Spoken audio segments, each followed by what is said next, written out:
You don't have to be extremely stylish action చేస్తూ ఐఎమ్ మాస్గా నన్ను చూపించి ఒక హీరోయిన్గా నన్ను చూపించే స్పేస్లో ఈ స్టోరీ లేదు. But story demands extremely intellectual, only మైండ్తో పని చేయాల్సిన క్యారెక్టర్ ఇది. Not like physically going and hitting somebody and action చేయాల్సిన క్యారెక్టర్ కాదు. Extremely analytical, tactical thinking, intellectual, and using all her IPS knowledge she has to do this. So అలాంటప్పుడు మనం కొంచెం సటిల్గా let's do it as naturally as possible అని ఒకటి అనుకున్నా. And నాకు చిన్నప్పటి నుంచి చాలామంది చెప్పారు you walk like a guy అంటారు చాలామంది.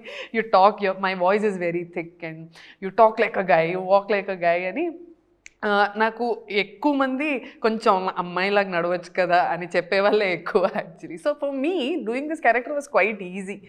నేను నాలాగే ఆలోచించాను అండ్ చాలా పవర్ఫుల్ అనిపించింది ఈ రోల్ చేయడానికి. ఆ యూనిఫామ్ వేసుకున్నప్పుడు మనకు ఒక థ్రిల్ వస్తుంది. It's just gives you that kick అండి. నిజంగా ఇట్ ఈస్ సచ్ ఎంత the dignity that it brings, the respect it brings, the power it brings is crazy, next level crazy.